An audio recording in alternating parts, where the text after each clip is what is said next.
Welcome to the Kettle House. Thank you for coming to this roundtable for the Bonner Historical Society. I just want to point out a few things before we get started. So we have bathrooms. Ladies, you are back in this corner over here. Gentlemen, you are on this side. So gentlemen, ladies, there's some refreshments over in the corner if you want some coffee and cookies over by the front doorway. Obviously, there's the bar if you want some beer.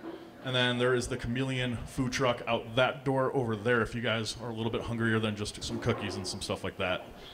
So one thing I want to point out too, so you have time, is we're going to do an intermission about halfway through this talk. So once I get back up and do my presentation again, once I'm done with the Q&A after that, we'll take a little break. So you guys can time it, or if you feel like you need to get up, don't hesitate, go up and make yourself comfortable. So welcome, welcome, and here we go.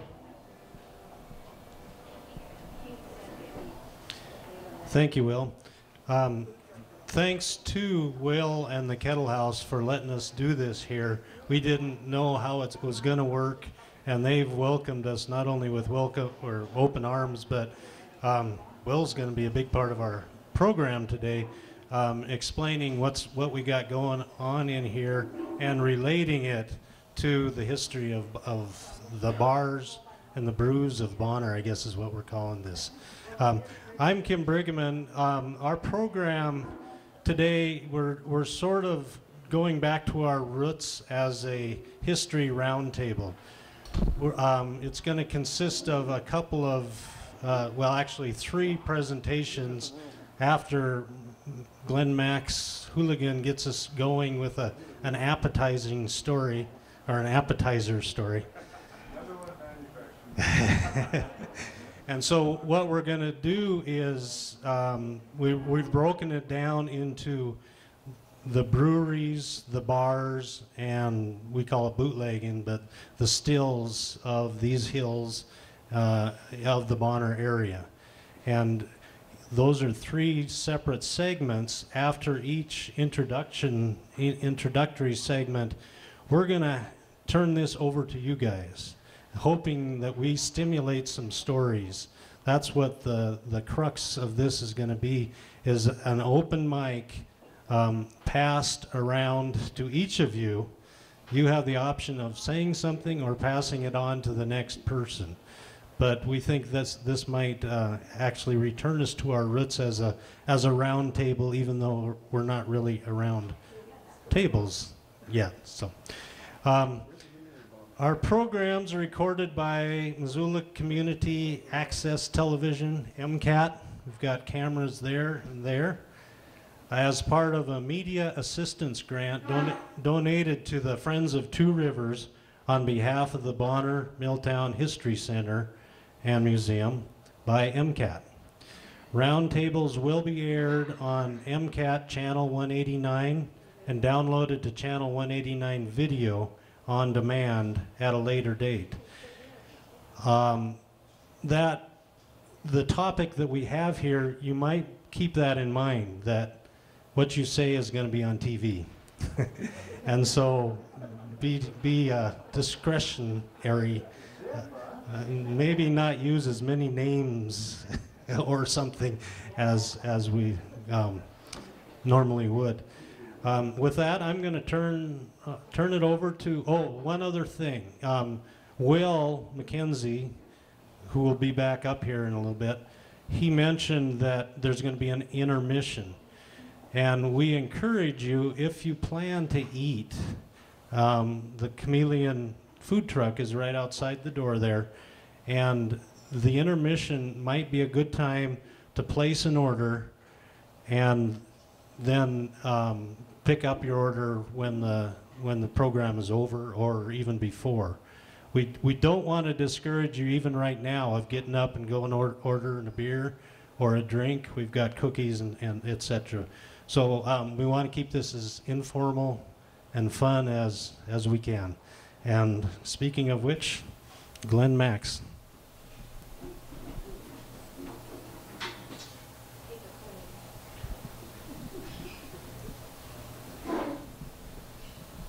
All right, you guys ready?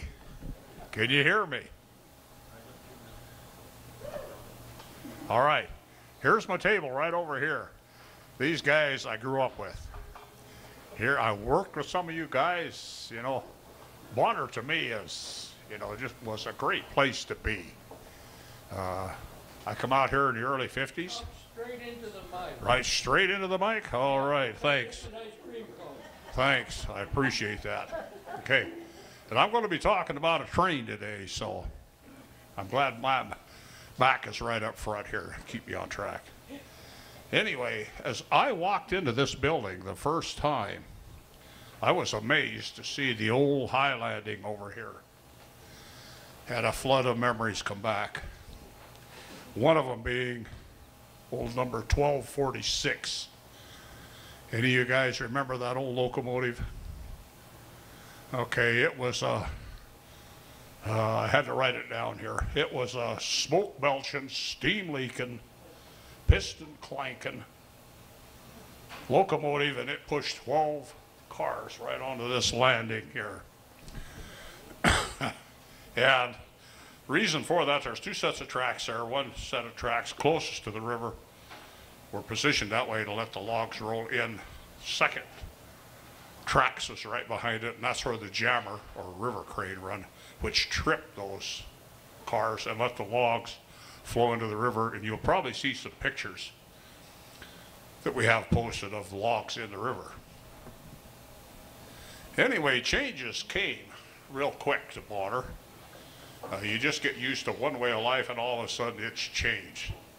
And what happened with the Milwaukee Railroad, they decided to change that old locomotive out to a switch diesel.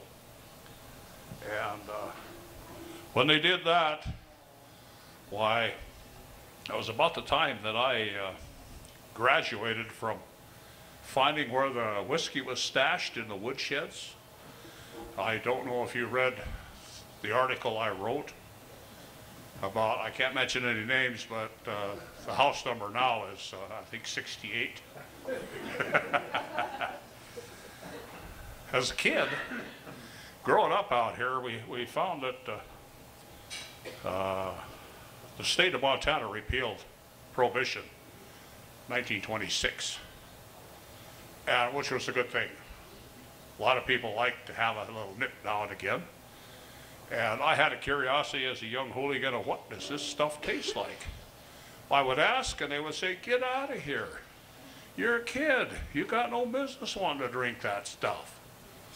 And that just lit the fuse. It burned hotter. So I found where there was some wild turkey. And a rather unique way of the couple that lived in this particular Bonner house, how they kept that a secret from each other, but yet I was able to discover it. So they left one day to chase a little dog down that had mysteriously got out of their house, right up the side of Bonner Mountain here. And while they were chasing the dog down, I slipped in, took my very first shot of wild turkey.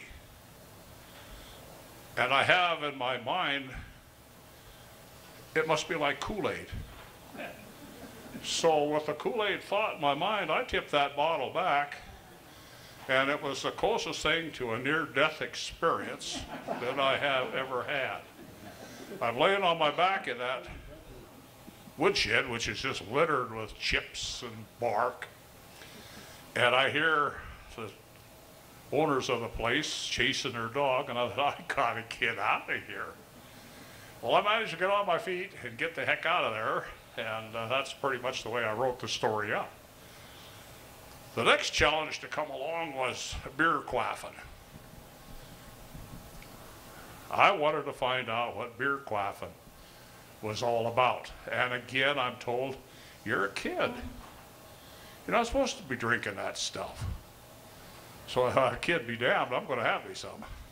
So word had it that when Local 3038 was to have their union picnic at Marco Flats, was all about the same time old 1246 retired. So if we go up that railroad track bed just a ways to Marco Flats, the only way you can get to it now, there's a footbridge that connects it. There was a swinging bridge. It fell in years ago. Anyway, I go back to Marco Flats, and just like the crowd here, a lot of good people, they like their beers, and they like to socialize, and we were having a great time back there. And then lo and behold, here comes the beer truck, Highlander Beer. I'm going to mention that name, because a lot of people didn't like Highlander, I did. The guy in charge of the beer truck was a big, huge Bonner millwright. I won't mention his name, but he was an outside millwright, and he was big. And he was in charge of doling out the beers. Okay, I figured I can slip up in that beer truck, grab me a can of beer. I got my church key, it's in my pocket. I'll get that beer and I'm gone. I'm going to find out what this is all about. I went up there, and he caught me and told me that if he caught me again, what was going to happen, and it was not going to be very pleasant. But boy, I wanted a taste of that Highlander in the worst way. Back in the beer truck I went. I got the beer, but also I got a huge hand right on the back of my neck and another one on my belt. And I went out the door of that beer truck like you can't believe. Hit the ground, done a roll, split. I figured, boy, any minute this big brute's going to come and just stomp me down. Well, I got away, and I got back in the bushes to have my sip of Highlander. Got my church key out. There were steel cans back then. And I started opening that can, and it exploded. I mean, evidently when I got thrown out of that beer truck now, it shook that beer up pretty good. And all I had was what was on my clothing and on the leaves of the bushes around. I took a taste, thought, well, it's neat. It's different, but somehow I've got to have a better taste.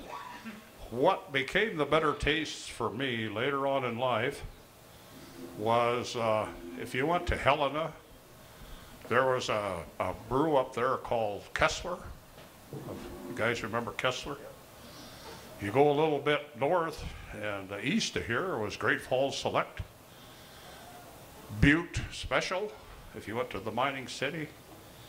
And let's see, what was some other ones there? Anyway, there was a variety of different beers. And that lasted me all through my working career. And what really gets me is I worked at this mill 3 years before I became of legal drinking age. But anyway, once I got employed at the mill, that was a 45-year stint that went by remarkably fast. And when we retired, my wife and I decided, let's go to Germany. Now is a good chance to see what beer quaffing is all about. And if you've been to Germany, there's no way you're going to taste every beer that they make. They do a lot of it, and it's good. So, let me take a break here and catch up with my cards.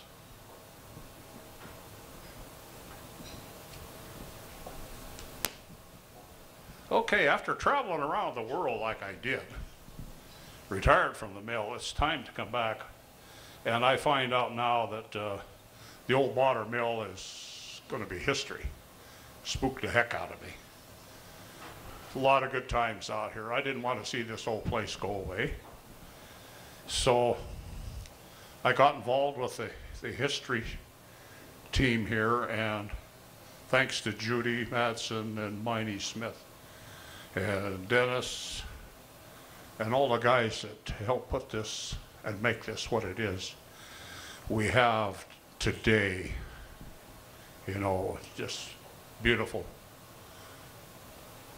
pub, I guess would be a good name to call it.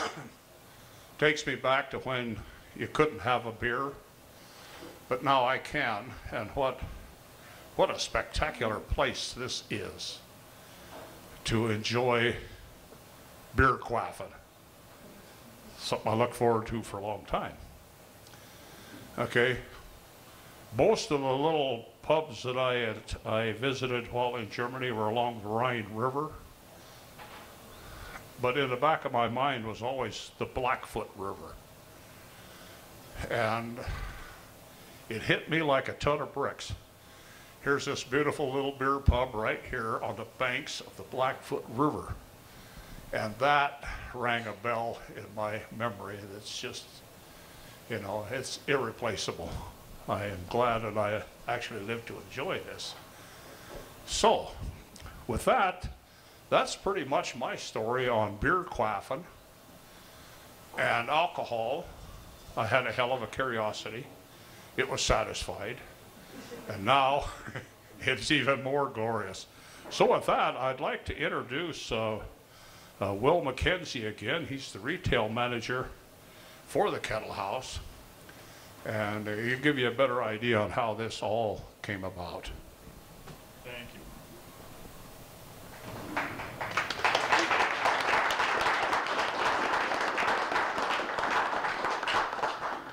How's it going? Can everybody hear all right? It's like an ice cream cone, right? Yep. My name is Will MacKenzie. I'm the retail sales manager for the Kettle House. I have been doing this for 7 months. This is a brand new position, so I'm figuring out as I go. And one thing, when I was talking to Kim and Judy, they asked if we could host this session here, and I mentioned that I had graduated from the history program at the University of Montana, so they were very stoked and asked me to participate and speak, because I am a history nerd myself, which is pretty fun. So I'm going to start with a little background information about the Kettle House.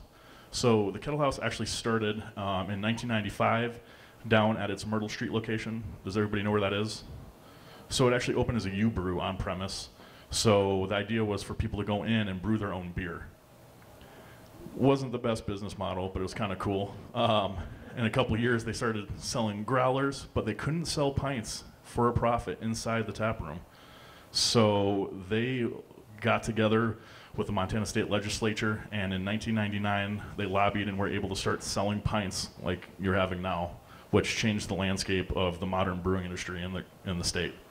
And that's when they first established the 48-ounce drinking limit, which is still in an establishment today. So you can only have 48 ounces of beer at any brewery, unless it has its own license to sell more. But that's kind of cool, because they were the Kettle House is the first brewery to sell a pint for profit in the state in modern times, which is pretty cool. In 2006, they started canning beers at a time when it was popular to bottle beers. That was the accepted way to sell the fancy beer. But the owner, Tim O'Leary, wanted to be very respectful of the environment, and recycling cans was much easier to do in Missoula and Montana than it was glass bottles, same as it is now. And so it's just much easier on the environment to do it that way with the recycling. But then there's also the added benefit that you could actually take the cans of beer out into the wilderness with you and drink it on the river and not worry about breaking glass, which is pretty cool. So in 2009, to keep up with this demand of canning, they opened the north side, which is over on the tracks, right on the Orange Street underpass. You guys all know where that is? So within 6 months of opening that place, they realized that it wasn't enough. They couldn't keep up with the demand of canning, even then with 2 locations. So they began looking about how to open a new place, because they jokingly talked about how they had the only salesman in the business that's job was to go around saying, no, you can't buy our product, because we couldn't keep up with it, which is pretty funny. So in 2013, the owners, Tim O'Leary and Susie Riza, came out here and stood on the banks of this Blackfoot River and saw an opportunity to kind of bring the mission of the Kettle House together with their ideas for a new production facility. So the mission of the Kettle House has always been to match the quality of the beers with a Montana outdoor lifestyle experience, which is very easy to see as you look out these windows with the background that we're looking at, especially as it's snowing. So they broke ground, and the first beer was brewed out here at this location in January of 2017. But I'm going to back up for a second, go back to 2016, where Tim O'Leary, the founder of the Kettle House, had a lunch meeting with Nick Chakota, who is the owner of Logjam, Top Hat, and the Wilma, and they decided to build a world-class amphitheater on this site as well. And literally 4 days after that lunch meeting, they broke ground on this site. So fast forward a little bit until November of last year is when we first opened this tap room. So we've only been open for 3 months here, which is pretty cool, and it's exciting to kind of see how everything's going to come together, especially coming into the spring and summer season, which is pretty cool. So kind of going back into the history of this site, so this used to be the site of a victory garden. Does anybody know what a victory garden is? Does anybody not know? So a victory garden were gardens that were built on private lands during the World Wars, World War I and World War II, in an effort to help alleviate the food supply during that. So they grew gardens, or they grew vegetables and herbs and all that kind of stuff, and they contributed to programs like using rationing stamps and cards to help reduce pressure on public food supply. And it was also a good way to boost morale because people felt like they were indirectly aiding the war effort. So you can actually see, you might have to come up after, but right here is a picture of the site we're on, which is the Victory Garden right here. And then this is the modern, where the brewery is. You can see the going up the valley. It's kind of cool to think about. So our modern version of this Victory Garden, many of you may be aware that we actually have a solar array on the building over here. We have 189 solar panels. So we're not farming vegetables, we're farming electrons. So we're trying to contribute to the war on climate change, like this site was contributing to the war in Europe, which is pretty cool. So we have 189 solar panels on the roof. Eventually we're actually going to have a little tablet in the foyer over here that measures how much electricity has been produced on site. So you can come in and grab a beer and see how much energy is being produced out here. So what's really cool about this is most of the electricity Montana gets is, from out of state, and it's pushed in. So with electricity, as it's fed along, you lose efficiency and you lose some of it. So by having these solar panels here, it contributes directly into the system here, so it's 100% efficient, so there's no energy loss. So anybody who's a Missoula Electric Co-op customer around here is most likely getting direct energy from the production on here, which is pretty cool. So it's a nice thing to do.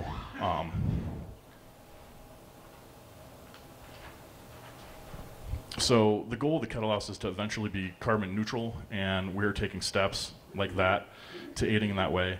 I'm sure many of you seen the big red outbuilding on the property over here. That is a wastewater treatment plant.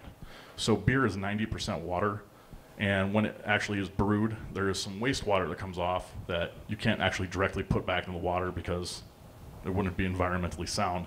So we're the only brewery in the state to have our own, where we take the water from the brew process, pump it back in, filter it, and then drop it back into the aquifer.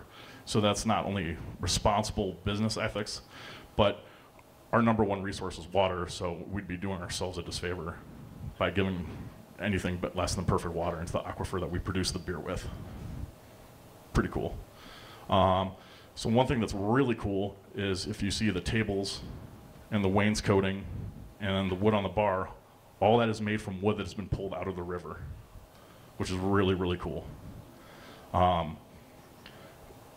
As you can see, the kind of feel we've gone for in this tap room is very much tying in the history with the wood from the river and upcycling. So we have the kind of industrial look and feel. As you can see, the keg lights, these are old kegs that we can no longer use, so we repurpose them as lights.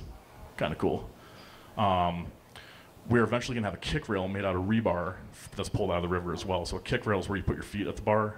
So we don't have one now, but we're actually in the midst of pulling some out of the river and fabricating it. So kind of add to that whole feel of everything that's kind of been there. So we haven't done anything outside yet. We barely have a patio, so we're very much going to work on that this spring. And the whole goal is to use native plants and shrubbery to landscape. We'll obviously have some grass, but we want low impact, low water, and that kind of stuff. So kind of keep the feel of the native Montana experience. So in the goal, and Kettle House's motto, we're in search of cooler times as we fight climate change. The owner of the Kettle House famously likes to say that the journey of 1,000 beers starts with the first sip, and that little things add up, and that we're very excited to see how these little sips get us to that 1,000th beer. That's a whole lot of beer. It's pretty cool. Does anybody have any questions? So one thing with the solar panels on top, if you guys are a Missoula Electric Co-op member, you can actually opt in and purchase one of the panels, and you get the production of that panel for 25 years. So you basically get it as a tax, as a statement credit on your bill. So you have some solar energy. And then if you buy one, we actually give you a free beer a day for 25 years. So if you think about it, a free beer a day is going to definitely pay off in about a year. I'm going to pass the mic around if anybody has any questions. What we're going to do now is pass this mic around. Just pass it to the next person if you don't want to say anything. Or Mary, can we start with you? So just pass it on if you have any comments, stories about brewery. Oh, give it to her. Marine? Hey, you know, 1,000 beers is only about 3 beers a day for a year. You know?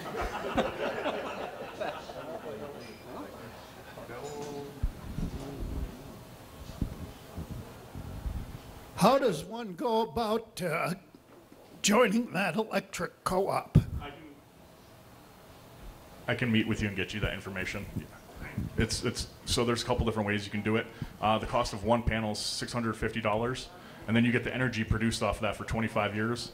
So the estimated break-even point on that with current electrical costs is about 20 years. But the real kicker is the free beer. Yeah, that. But also what's really nice too is they have an interest-free program, so you can do 6 months. You can break over the $650 over 6 months. So pay like $108 a month for 6 months and do the same thing.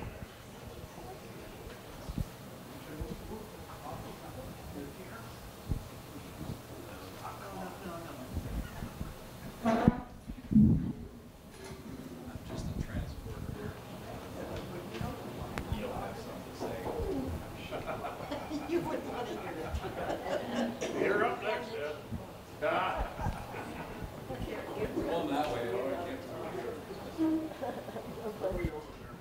Well, for that $1, for that $6.50 and the beer a day, maybe we should bring the Tuesday coffee, which ends at 11:30, and this starts at noon. I think it's been through here. We've had it. We've had it too.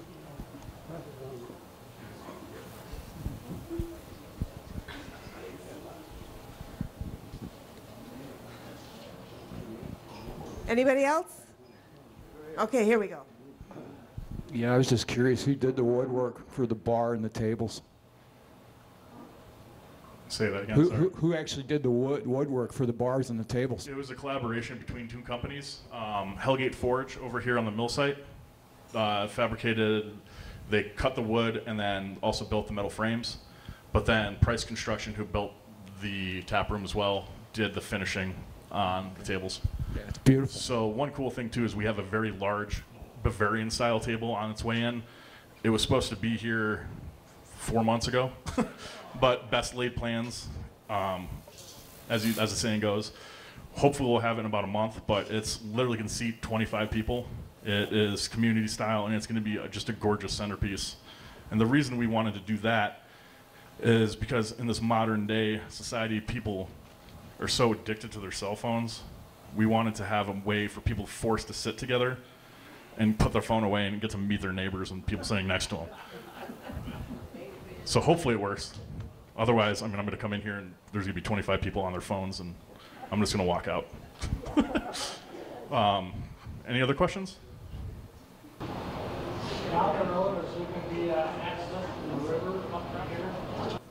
So we are currently looking into how to properly do that.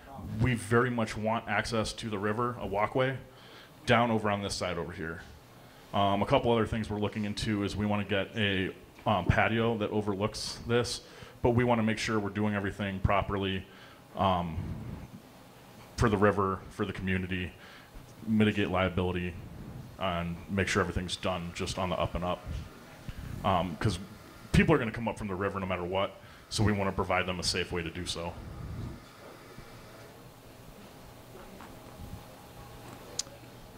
I'm Ken Piers, in case you didn't know, but I was born across the road here, and I spent a lot of my time hiking and hunting, all of this, so it's all familiar. As a kid, we used to come down here, beknownst to our parents, of course, and we'd walk across the river on the logs.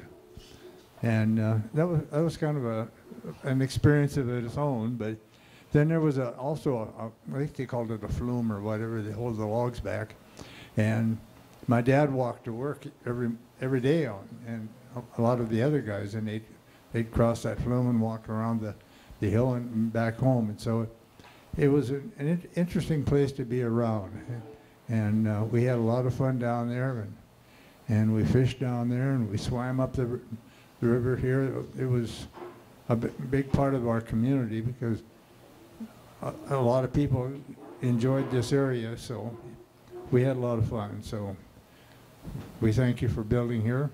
Of course. It is a real nice building, and we appreciate having it here. So the Kettle House has always been stewards of both the environment and the community. One of the reasons besides production, they built the Northside Tap Room is because they have a community. We hold a community unite. It's a pint night where we donate $1 of every beer sold to a community or a community event or a non-for-profit of choice, and it's ever popular and it just keeps growing. So we very much want to be participatory with the community that we're in, why we're hosting you guys, because it's nice to have everybody out here, but also do the right thing by the environment as much as we can as well. Okay, I'd like to add, I mentioned it, my wife and I had traveled Germany, and then Will mentioned the big Bavarian type table that they're going to have. While I was in Germany at an Oktoberfest, they served the brews in 2-liter mugs. The first one I drank was kind of limbered me up. By the second brew, I was locked arms with people on each side of me, singing in their native language and understanding every word that I sang. So that was my experience. My wife kind of looks pained at that, but what a great night that was. Other stories? Okay, Kim?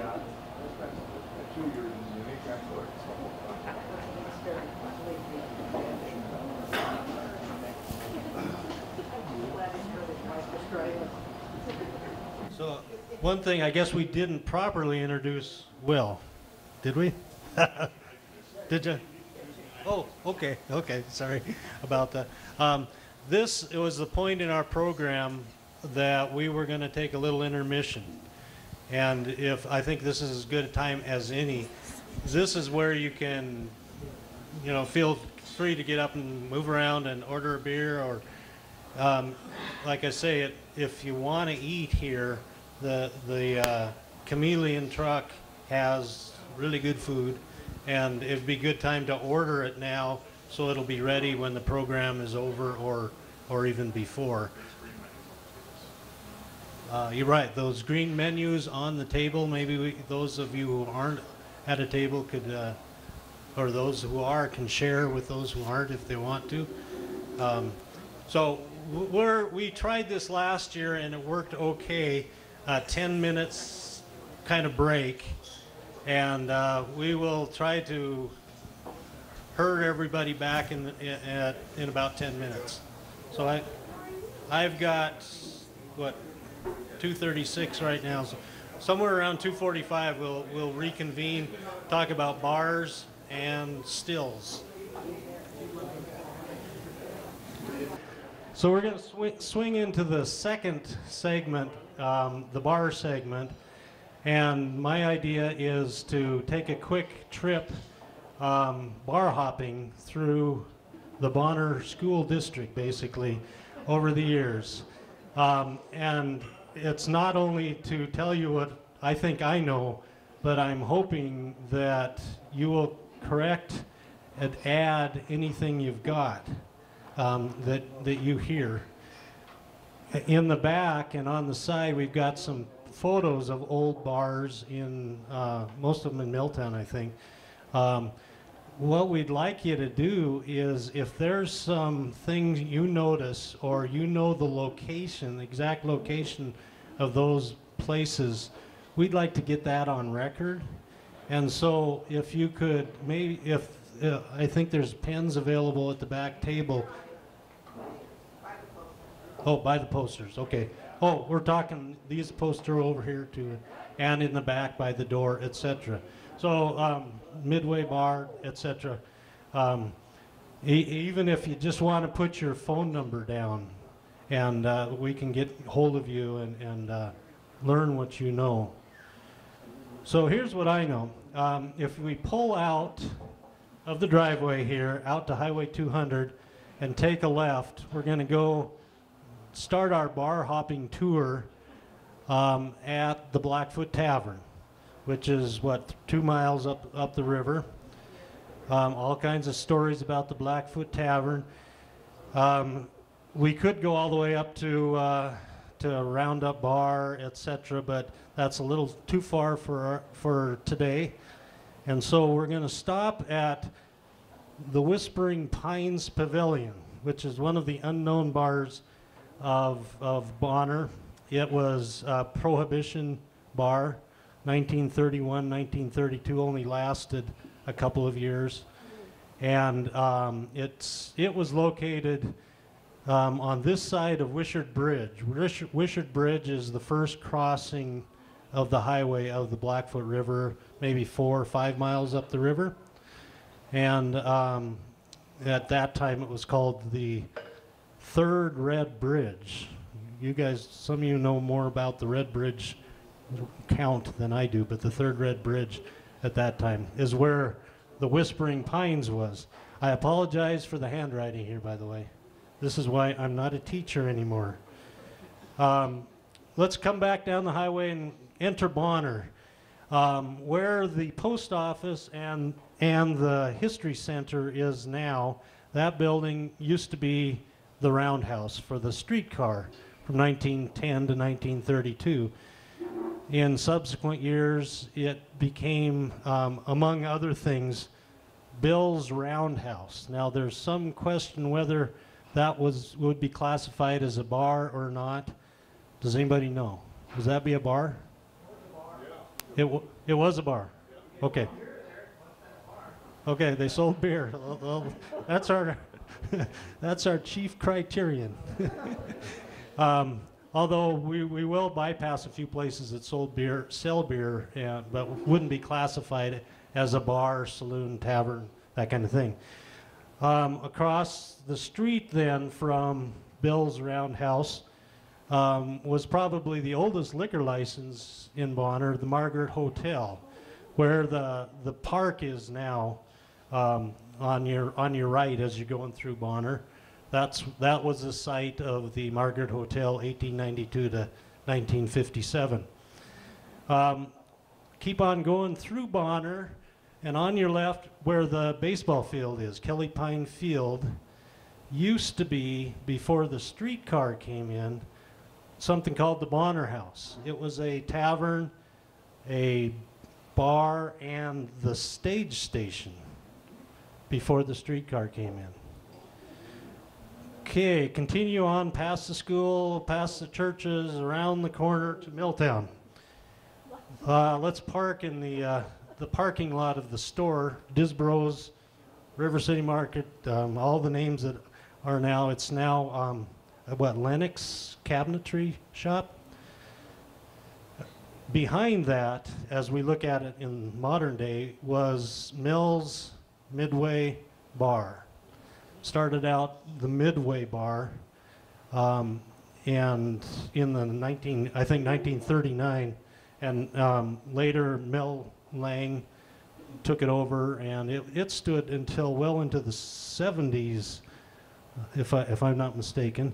It's now it's been various things since then. On the other side of, I'm going to call it Disbro's, the market, where a refrigeration company is now. People can tell me what the name of it is if you have it. But at that location was the original, well, it was Dahlberg's Pool Hall. It burnt down in 1932, which means at the end of Prohibition, near the end of Prohibition, and that was what they called bars back then, were pool halls. One of the things they called them in Prohibition, but it was a I guess a community center at the time. They had movies, showed movies upstairs, Rene Levesque's barber shop, and things like that. It burned down in 1932. A couple of, if I get my months correct, it was a week after the Lutheran church burned down in 1932, and it was a couple of weeks or a couple months before the Whispering Pines burned down in 1932. That was a big year, and of course that was the end of Prohibition. There may have been some connections there. I don't know. Excuse me, were those fires arson or anything? For some reason, the Missoulian didn't say what they were caused. It could have been. Yeah, exactly, and there may have been a connection. I don't know. Dahlberg's Pool Hall later became Weimer's Garage and Dave Otto's store. At this time, the streetcar station at Milltown was right behind Dahlberg's when the main street or the main highway from Missoula came across what we now call the Old Black Bridge. And so the store and the saloon and everything was oriented that direction. Now that's kind of the back street. And the streetcar line was where the highway is now, the Highway 200. So we crossed the highway to the Riverside Saloon, the first almost immediately to your right. Do I have that right? Nope, I don't. It was what? Ed's Bar. Ed's Bar. Ed Swanson's Bar. Oh, there was an Ed Swanson's Bar there too. Yeah. Okay. I'm glad. That's what we're here for. After the same building, or? Yeah. Okay. On 2nd Street? No. We're talking still in Milltown. Okay. Yeah. This is all Milltown. Yeah, so we're crossing from Disbro's towards the tracks, but we aren't to the tracks yet, and we have Riverside Saloon, very iconic until it disappeared. I don't know its history too well. Cross the tracks, and of course we have Harold's Club was the first one on the right. It's now the Moose Club, but it had a great history and still has a great history to it, and one of the few on this list that are still standing and operating as some sort of a bar. Next to it, though, we had Scandinavians. We had the, what, Norwegians maybe? I don't know. There were 3 bars, Bing, Bing, Bing, according to my sources, which generally are the grassroots. There's a book here I meant to have. This is where I get all my expertise. The Bible of Bonner, story of Bonner, Montana. For sale at River City Grill or Bonner School for $20 if anybody wants one. So we have the Scandinavian, we had the Atlantic, the San Faken, which may have been the same as one of these two over time, because we're talking the period of 1890s all the way to now. That these weren't all here at the same time, obviously. So, and you guys probably can't even see this list over there, can you? And the pool hall, it was interesting that Mildred Dufresne, who wrote the chapter on Milltown, she identified another pool hall during Prohibition, which is kind of across the street on the first block if you turn left from Harold's Club. And it was the 3rd house in, she said, and they just called it the pool hall. So we're leaving Milltown. We're going to skip across the river. We're almost there to West Riverside. And I just learned about this a couple of days ago. Swanson's Bar. When you turn at the light by Town Pump now and turn right and go down what becomes First Street of West Riverside, get to the stop sign, the 4-way stop, and let me know if I'm not getting this right. You turn right there for just a half a block, and the building that was Ed Swanson's Bar is still a house there along West Riverside Drive and 2nd Street. the corner of West Riverside and 2nd Street. Yep. I wasn't sure whether to include the Finn Hall on this list because it wasn't really a bar, but it had a liquor license. Finn Hall started its days basically where the I-90 interchange at Bonner is now. They moved it in, I think, 1911 over to 4th Street in West Riverside because they were building the Western Lumber Company Mill, W.A. Clark's mill. And so now it's still there. A lot of you have a lot of memories, I think, even if you're not finished, of Finn Hall. And these days it's a feed storehouse, feed where? Dog food, yeah, dog food, a pet food warehouse. Those are the only 2 I'm aware of that were in what we call West Riverside, in that area.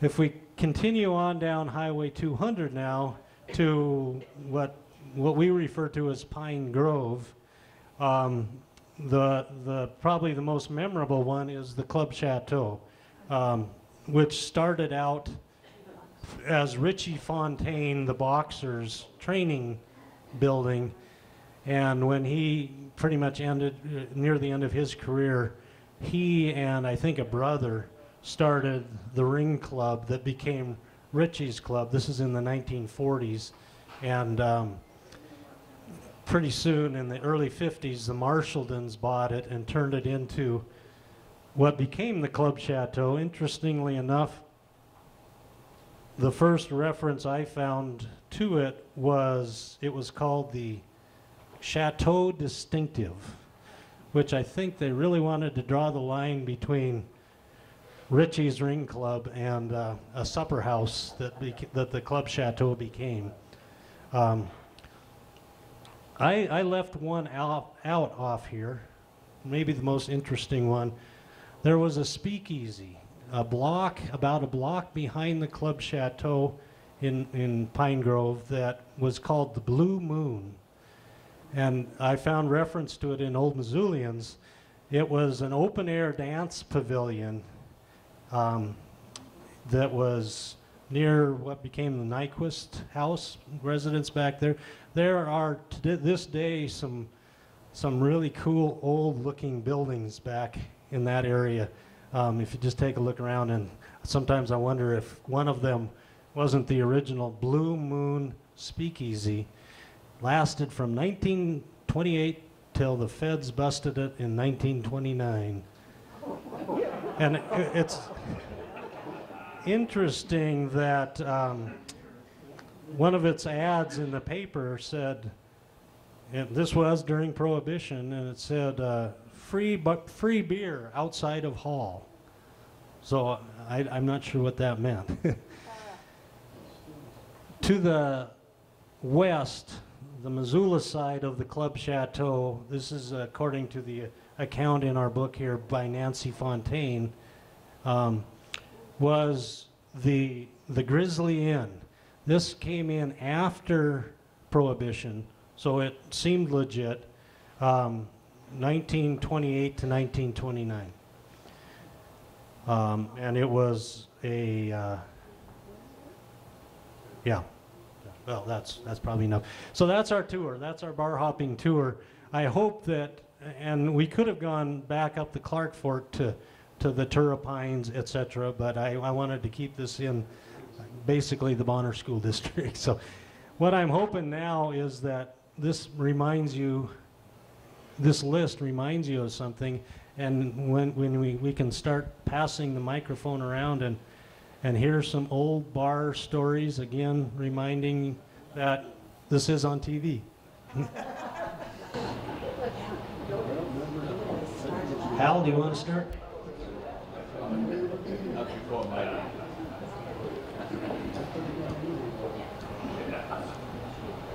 Well, I had a pretty good connection with Swanson's bar because I used to go down and Ed had hired me out to throw planer blocks in his old woodshed back there, and he'd give you 10, 20 cents when you were done and everything. But my most memorable one was, of course, in 1979. Denny Ruan and I were riding horses full gallop down West Riverside Drive, and old Dick, the horse I was riding on, he decided to go right, and I went straight. And when I gathered myself all up, my wrist looked really bad, and so I started walking home, and Ed was sitting out in front of the bar, and he said, Ken, he said, you all right? And I said, no, I think I broke my arm. He said, well, you better get in my car, I'll take you home. So we got that taken care of, but he was a good old boy.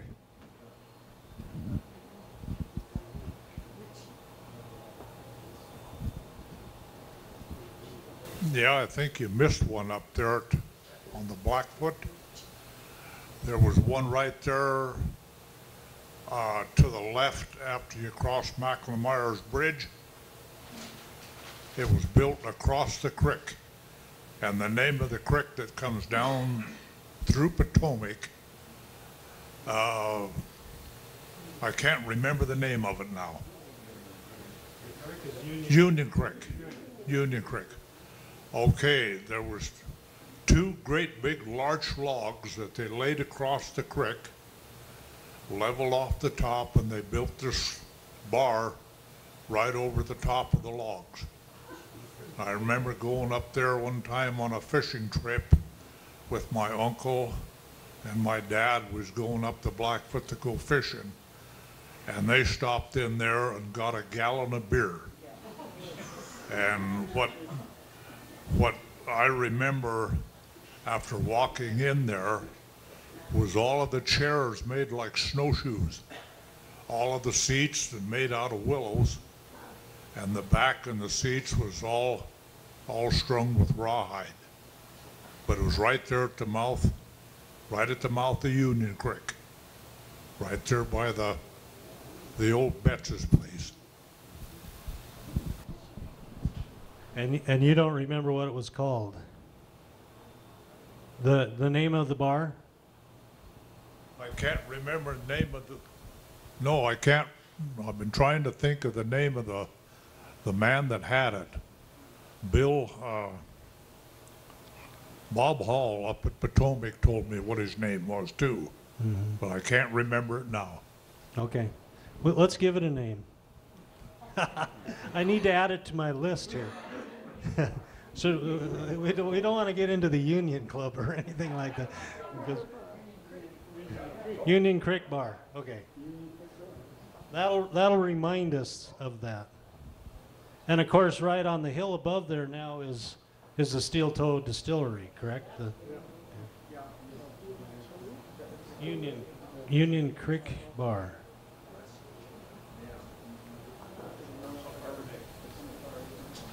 Okay, who else? Willie, do you want to hand that to that table back there? Because they've got stories galore. Here, Glenn. Take the mic.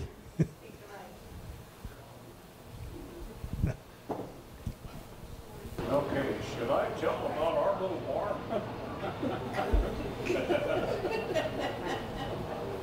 A little bar that is known only to the folks at this table right here. No, I won't go into details. It was called Wood Chopper's Cabin. And what we discovered at Wood Chopper's Cabin about beer would just blow your mind. So with that, I don't want to mention any names or embarrass anybody, so I'll pass it on. But we can't forget Wood Chopper's Cabin. Does it go up the Blackfoot? In the Blackfoot? Goes in the Blackfoot category then? Yeah, it's in the Blackfoot, and it's located right at the head of Johnson Creek and at the base of Sheep Mountain. Where's Dana? You got to be part of this too, Dana.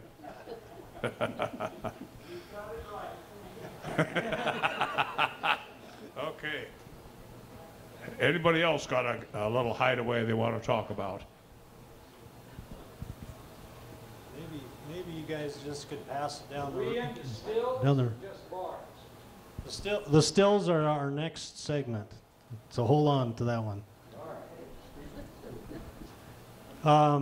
Certainly Mills, Midway, the Club Chateau, Harold's Club, certainly there are stories that can be told in a mixed crowd. Got anything, George? No? No? Okay. Pass it down.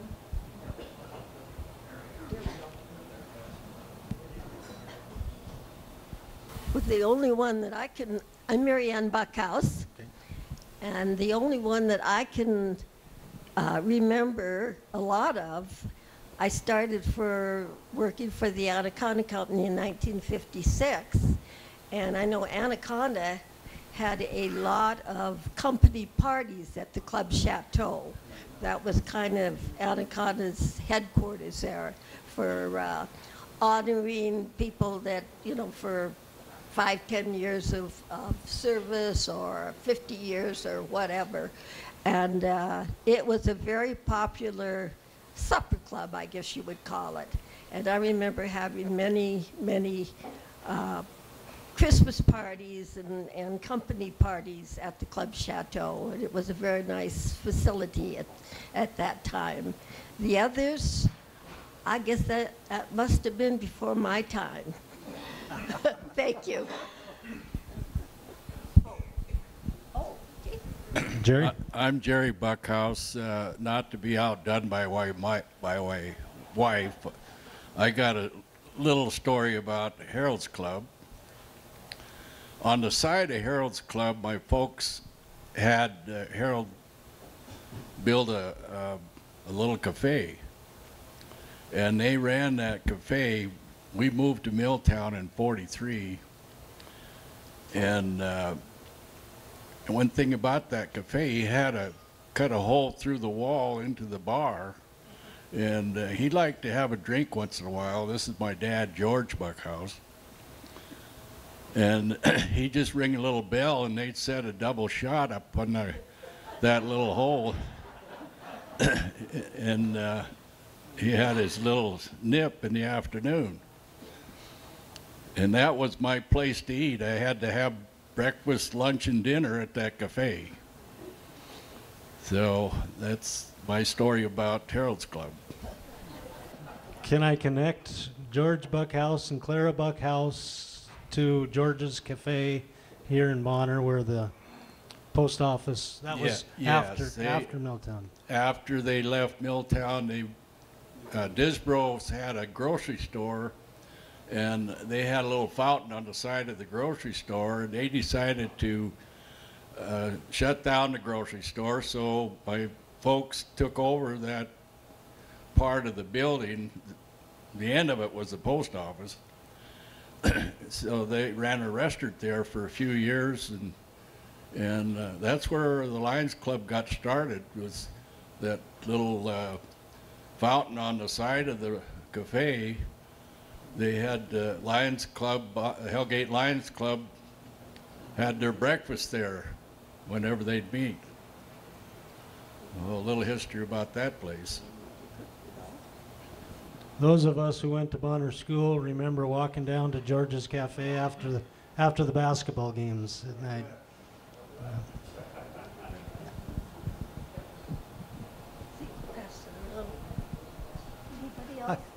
I got a little story here that about Mel's Midway.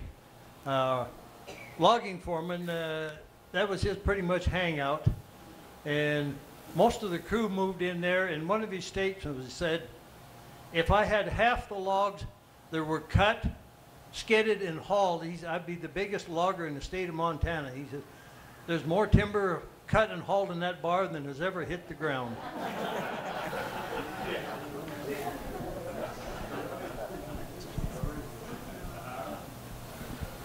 Anybody? Bruce? Got any stories? Being just a young buck here for working at the mill right out of high school, starting in '75, we had a whole hour lunch there, got time to kill that on pulling on the dry chain. So Blackfoot Tavern was a good place to go. They had the best burgers, and got in a little dancing and everything, and made it back to work after a beer or two. But the go-to place usually was the Midway Tavern, Mel's Tavern. And then if we had extra money, I think we'd go to Harold's Club. But anybody remember the motto that was on the T-shirts of Mel's Tavern? The Mel Tavern motto?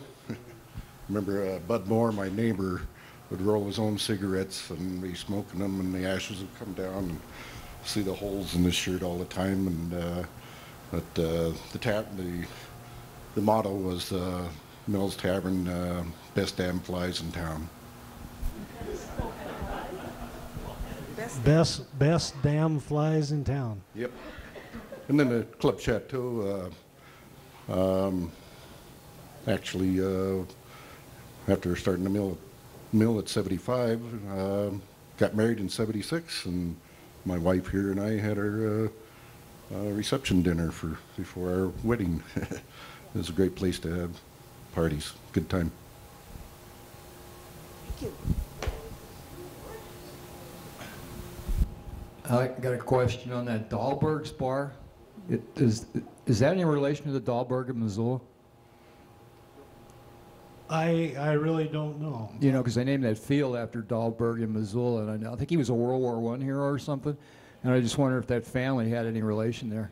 The Butte Dahlberg, Sweet Dahlberg, etc. Yeah. And Jigs Dahlberg was the basketball coach and football coach at the university. It very well could have been, but I know the Dahlbergs came from Butte, and so don't know his last. And now I'm guessing, has anybody heard this? I'm not sure it wasn't Dahlgren. Does that ring a bell to anybody as a Bonner name? Dahlgren instead of Dahlberg, Dahlgren. I might have written that down wrong. But. There was a Dahlgren that had an upholstery shop down on Ronan Street at one time. He did our old Model Ts.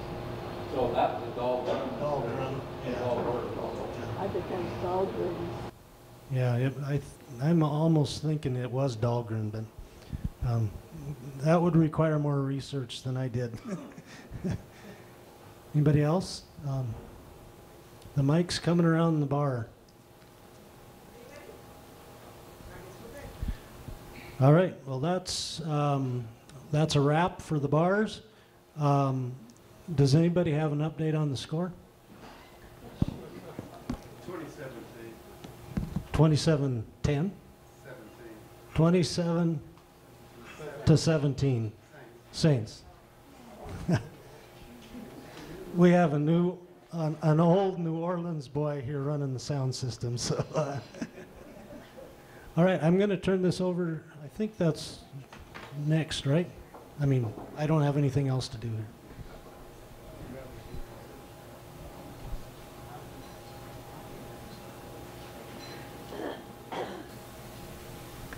Well, they talked me into giving a little working in the woods like I have. We have uncovered moonshine stills here and there throughout the country, and lately they've wanted to know where they were, so I have come up with a map of showing 3 of them that I know about right in the Blackfoot. It's not a very far trip, because these stills, you know, when Prohibition hit, it was the Depression.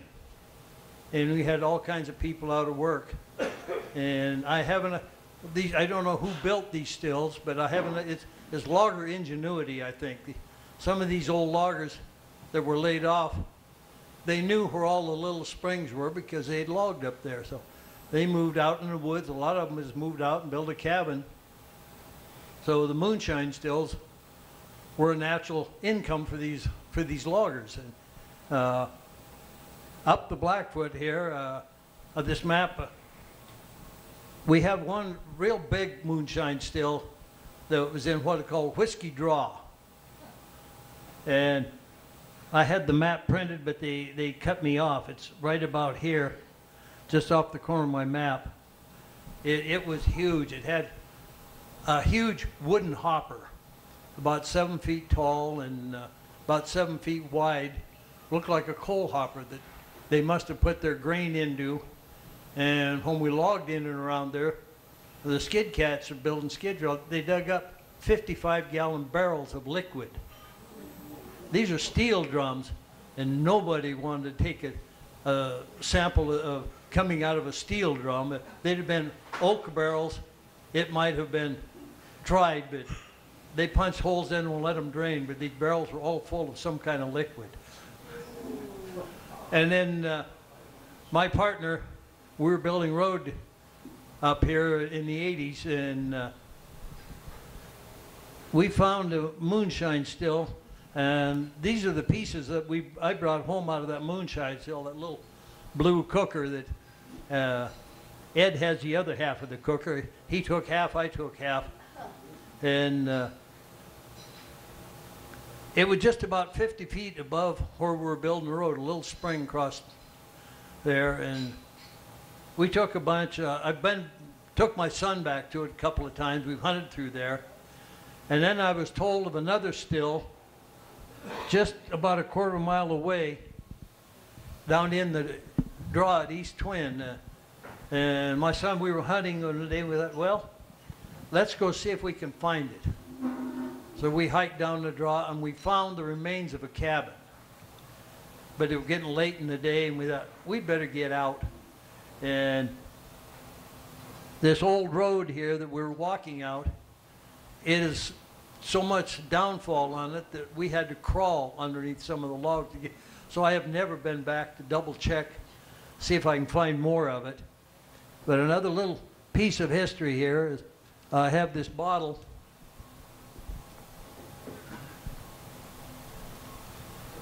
This is homemade moonshine. My dad, back in the 30s, he had a still back in the back of the chicken house. And so he made this. This is the last bottle of whatever he made. Some people have sampled it off and on, but I don't give any more samples of it. He put the charcoal in the bottom of the bottle to filter the stuff. People have sampled and said it's not bad, but It's homemade moonshine.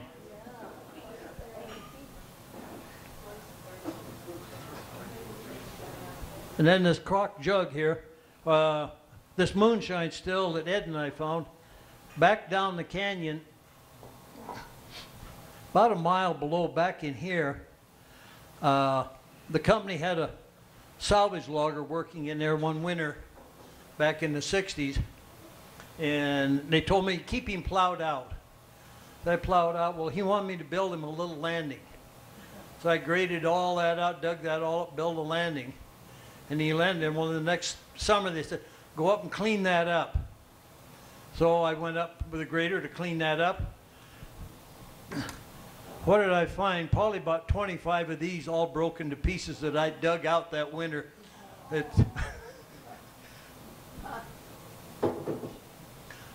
We assumed it was a cache.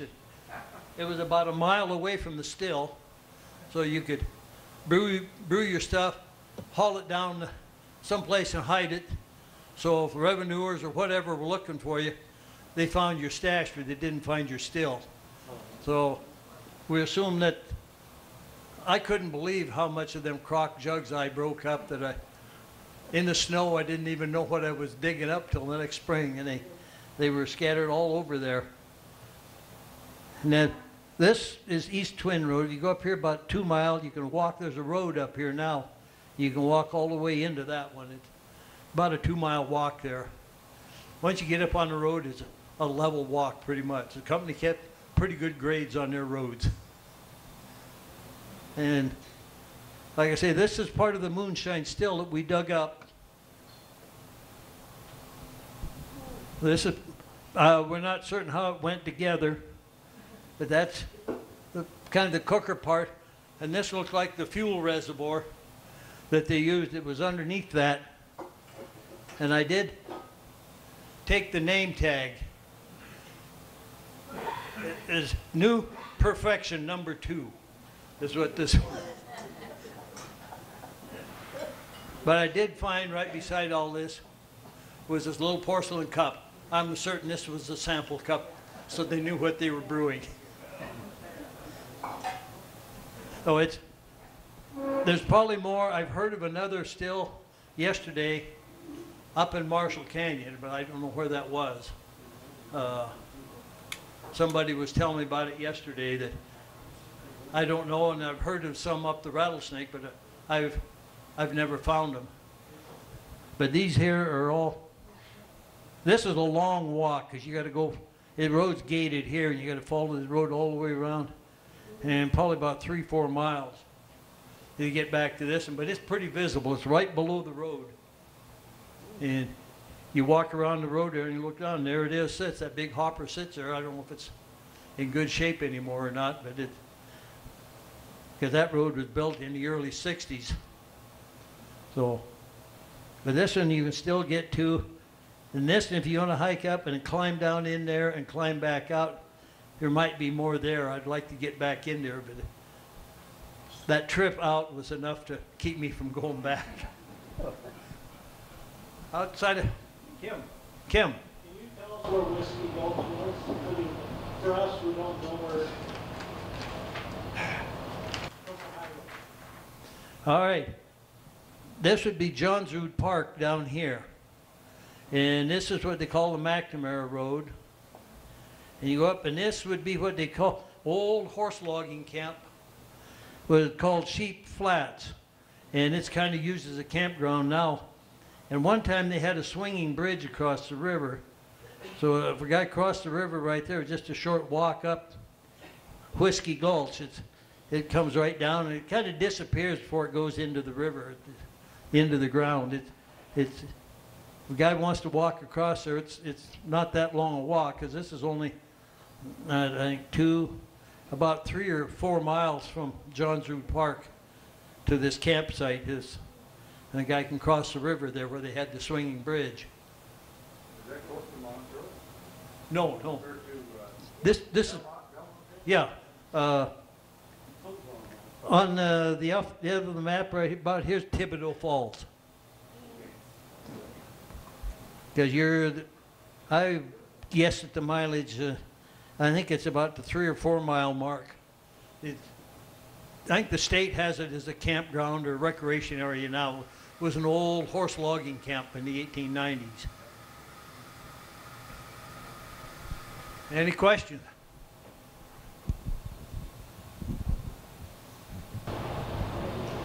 Way back, way back. Somebody. Dennis, Yes. when you discovered those 25 broken, how did your heart feel?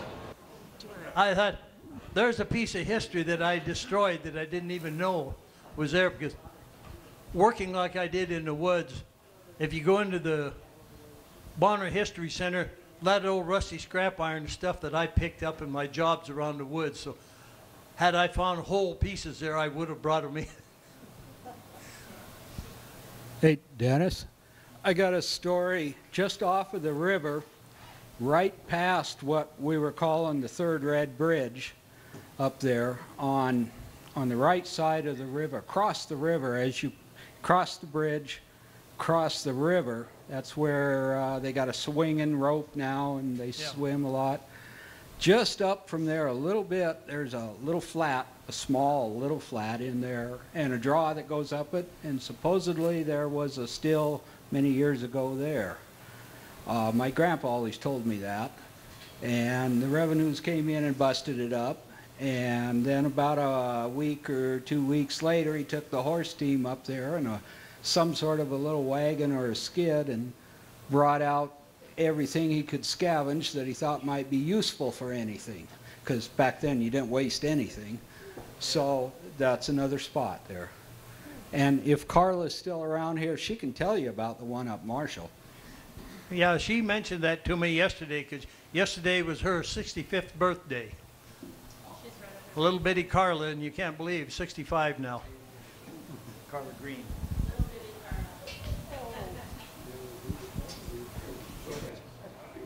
There's our birthday lady standing right there. Hi, I'm Carla Green. Who said that? My parents had Marshall Ski Area for 26 years, and a lot of you folks that have talked, I was pretty young. They had me older in life, so, but I do remember a lot of the names that have been mentioned today and are part of my legend memory bank.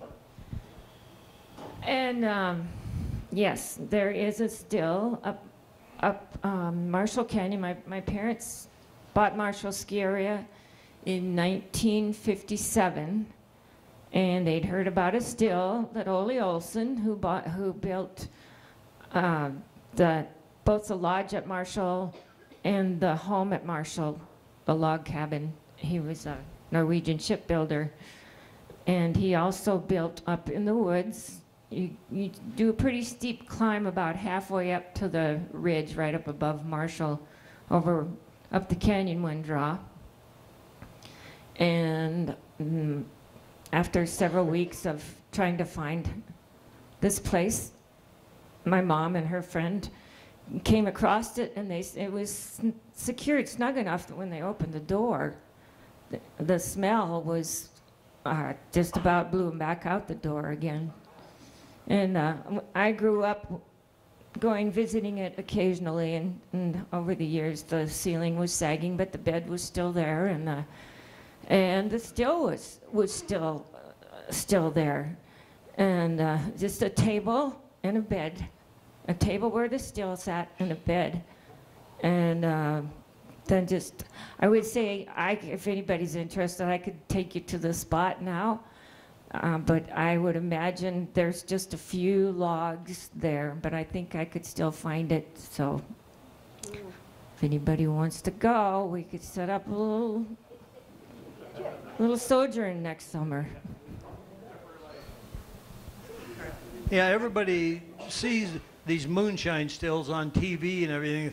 They're a huge contraption and huge boilers.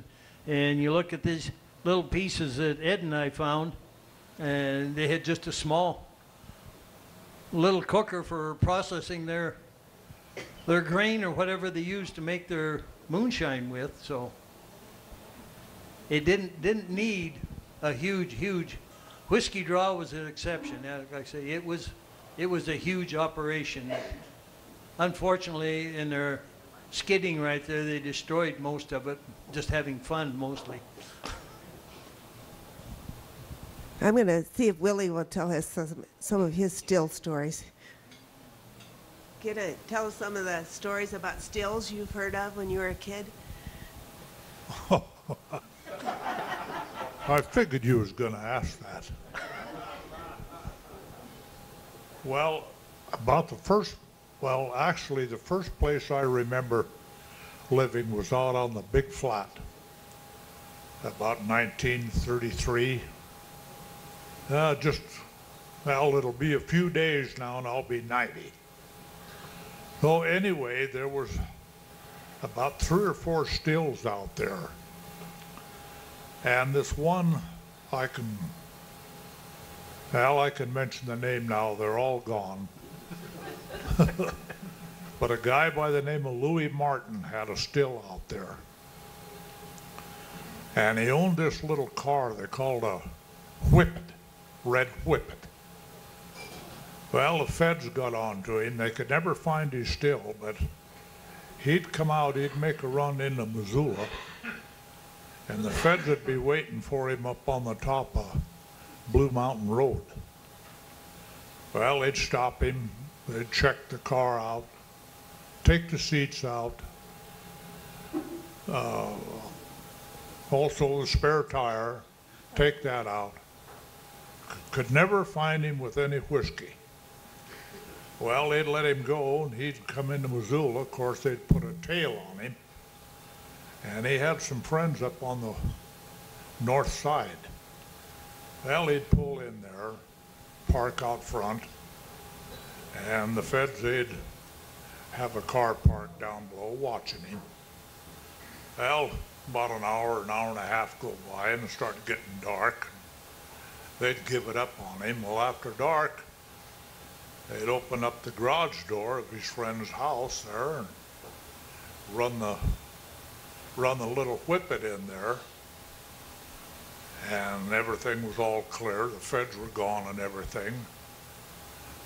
So they'd jack the car up, drain the radiator and block.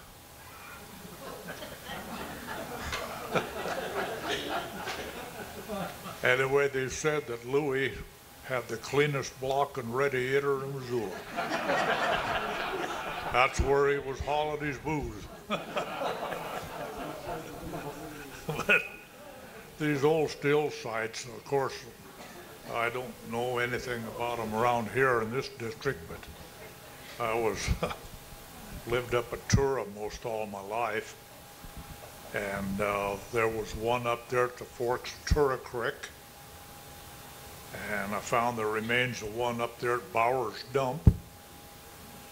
And on east of there, across the river at Bearmouth, or up at Beaver Tail Hill, on a ranch, there was one over there.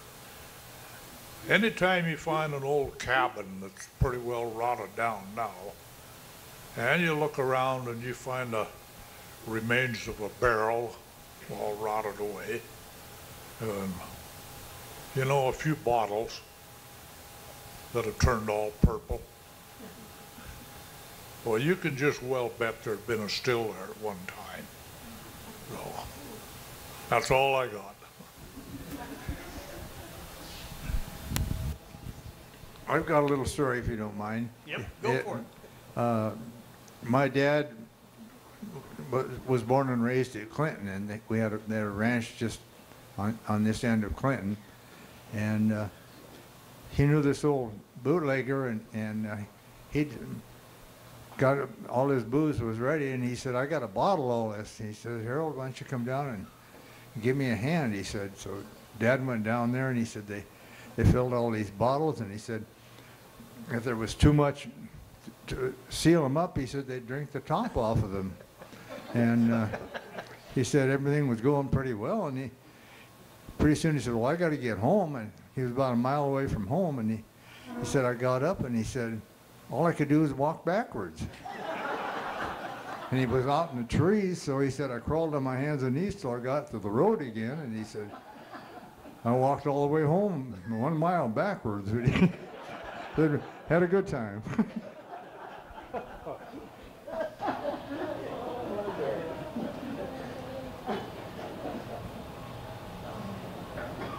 Anybody else got one that comes to mind? I got one I might share.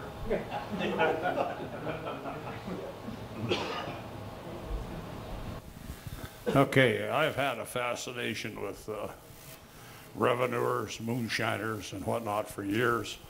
And I tried, and I wished while I was trying I would have recorded them. But I knew an old fellow that had a still up there in a ghost town. We go up there once in a while, close to that ghost town, to the dinner bell. And we have a real nice dinner up there. Anyway, this old fellow had a still up there, and I got to quiz him on how he could transport his product around the country without getting caught. And he told me stories. I could be here all afternoon telling what he told me, but the one that I really liked was what he told me about selling his product at Saturday night dances. Drummond, Helmsville, Ovando, and Seeley Lake. So I asked him, I says, how could you have such a distribution area so big, but yet not get caught? And he told me that when you sell moonshine, you go to the dance hall and you look for people who have a red mark on the bridge of their nose. And I thought, well, here comes a good story. Well, come to find out, he sold his product in quart jars. And as the party got lively and they tipped their jar up, they'd bang the bridge of their nose, leaving this red mark. So when you found a red nose, you knew that it wasn't a Fed. That's just one of countless stories this man told me, but I wish I had recorded them.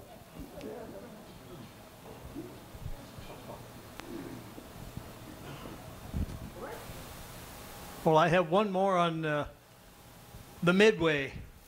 Back in the 70s, you know, the big scene in the 70s was streaking, and we had one of our guys, he was a choker setter. He'd been in the Midway for a while, and he went out the back door, and about 10 minutes later, he come streaking through the bar, disturbing everybody in the bar, hooping and hollering. Ed, it wasn't Ed.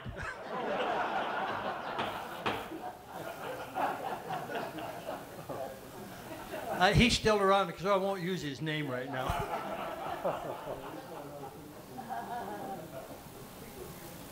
Outside of that, that's about all I have.